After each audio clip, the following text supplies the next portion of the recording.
चंद्रयान 3 बनेगा धरती का सेफ यार लाइव। जी हाँ दोस्तों, चंद्रयान 3 केवल एक मिशन ही नहीं बल्कि एक गेम चेंजिंग मिशन है, क्योंकि इसरो ने चंद्रयान 3 में एक ऐसा सीक्रेट इक्विपमेंट लगाया है जो कि धरती को खत्म होने से बचा सकता है, जो कि धरती को विनाश होने से बचा सकता है। इस इक्विपमेंट से मिलेगा ऐसा डेटा जिसे सुनकर पूरी दुनिया ही हैरान रह जाएगी। चंद्रयान 3 का यह इक्विपमेंट पूरी मानव जाति के लिए फायदेमंद साबित हो सकता है।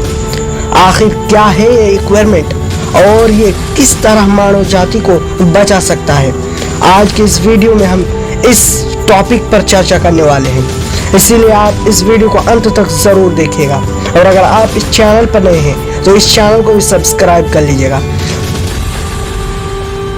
दोस्तों, नासा ने 1969 में चांद की सतह पर पहली बार कदम रखा था और एस्ट्रोनॉट वहां पर एक सैंपल के रूप में वहां की मिट्टी और चट्टानों के टुकड़े लेकर आए थे। लेकिन जब नासा ने इस मिट्टी की जांच की तो पता चला कि मिट्टी तो बिल्कुल ही सूखी है, इसमें पानी का कोई भी अंश मौजूद नहीं था और नासा ने घोषणा कर दिया कि चांद पर कहीं भी पानी मौजूद नहीं है। लेकिन जब फिर भारत ने चंद्रयान 1 को चांद की सतह पर भेजा तो पता चला कि चांद की सतह पर पानी बर्फ के रूप में मौजूद है। इसके बाद इसरो ने 2023 में लूनर रिक्वायरमेंट मिशन में ये बात पूरी तरह से साफ कर दी कि चांद की सतह पर पानी बर्फ के रूप में मौजूद है। इस तरह इसरो ने नासा को गलत साबित कर दिया और दुनिया को भी ये मानना पड़ा कि नासा हर बार सही नहीं हो सकता, इसीलिए खुद को भगवान समझने की गलती ना करें। चंद्रयान 1 ने चांद की सतह पर हाइड्रोक्सल मॉलिक्यूल की खोज की थी जो कि पानी बनाने के लिए इस्तेमाल होता है। इस खोज में पता चला कि चांद की सतह पर कई जगह पर हाइड्रोक्सल मॉलिक्यूल मौजूद है। इसके बाद चंद्रयान 2 भले ही चांद की सतह पर लैंडिंग नहीं कर पाया था, लेकिन इसके ऑर्बिटर ने चांद के बारे में ऐसी जानकारियां जुटाई जिसे जानकर पूरी दुनिया की आंखें फटी की फटी रह गई। आगे बढ़ते हैं और समझते हैं। अब पूरी दुनिया की नजरें इसरो की चंद्रयान 3 मिशन पर जमी हुई है। जहां दोस्तों, क्योंकि इसे चंद्रयान 2 मिशन का फॉलोइंग मिशन भी कहा जा रहा है। ये चांद की सतह पर कई तरह के साइंटिफिक एक्सपेरिमेंट करने वाला है और इसमें कई तरह के मशीन भी लगाए गए हैं जिनसे चांद की सतह से कई जानकारियां जुटाई जाने वाली हैं। लेकिन इसमें एक ऐसा मशीन लगाया गया है जो कि चांद की सतह की वो जानकारियां जुटाएगा जिससे पूरी मानव जाति को फायदा हो सकेगा। इस मिशन का नाम है सेस्मोलॉजिकल स्टूडियो इंस्ट्रूमेंट। ये चांद पर होने वाली भूकंप गतिविधियों का जांच करेगा और फिर ये पूरा डेटा कलेक्ट करके इसरो को भेज देगा। लेकिन अब ये सवाल आपके मन में उठ रहा होगा कि भाई, भूकंप तो चांद की सतह पर आ रहा है, इससे पृथ्वी पर खुशी की लहर क्यों मनाई जा रही है? देखिए, पृथ्वी पर भूकंप किस तरह से आते हैं। आपको बता दें कि पृथ्वी के अंदर गर्म कोर की वजह से वहां पर हलचल होती है और अगर चांद की सतह पर गर्म कोर मौजूद है तो चांद की सतह पर अब भी ऊर्जा मौजूद है।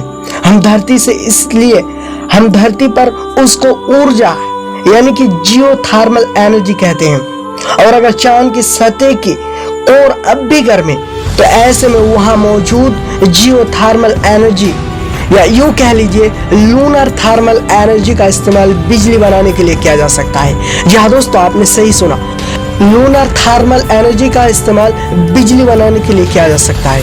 दोस्तों, पृथ्वी पर भूकंप की गतिविधियों को मापने के लिए सेस्मोग्राफ का इस्तेमाल किया जाता है। ये पृथ्वी के अंदर मूवमेंट की हरकतों को नापता है। अब चांद पर भी जांच की जाएगी कि क्या वहां के सतह के नीचे भी ये एक्टिविटी चल रही है या भी नहीं। अभी तक चंद्रमा के बारे में जानकारी किसी के पास भी नहीं है, इसीलिए सबसे पहले इसरो इस जानकारी को जुटाने के लिए सबसे आगे निकल पड़ा है। लेकिन अब एक सवाल ये कि अगर चंद्रयान 3 ने चांद की सतह पर भूकंप की गतिविधियों को जान भी लिया तो हम कैसे उसका इस्तेमाल बिजली बनाने के लिए कर सकते हैं। दोस्तों, लूनर थर्मल एनर्जी ये बिजली बनाने के लिए इस्तेमाल होता है। लेकिन दोस्तों आजकल भारत में भी 47% बिजली बनाने का इस्तेमाल पानी से किया जा रहा है। जी हाँ दोस्तों, आपको बता दें आपकी जानकारी के लिए कि चाइना में 87,000 से भी ज्यादा डैम्स यही बिजली बनाने के लिए किया जा रहा है। उन पानियों का इस्तेमाल बिजली बनाने के लिए किया जा रहा है। जब चाइना की सरकार ने देखा कि कोयला से अब बहुत खर्चा पड़ रहा है, तो उन्होंने ये इन डैम्स का यूज करके बिजली बनाना स्टार्ट कर दिया और पूरे चाइना में बिजली की सप्लाई पानी से ही होती है। दोस्तों एक बार अगर जियोथर्मल एनर्जी अगर चांद की सतह पर मिल जाए तो चांद की सतह पर बिजली बनाना काफी आसान हो जाएगा। लेकिन इसके लिए चांद पर भी ऊर्जा की जरूरतों को पूरा करना होगा। इसके लिए डेटा को कलेक्ट करना जरूरी है और ये भी पता लगाना जरूरी है कि चांद का कोर किस तरह है।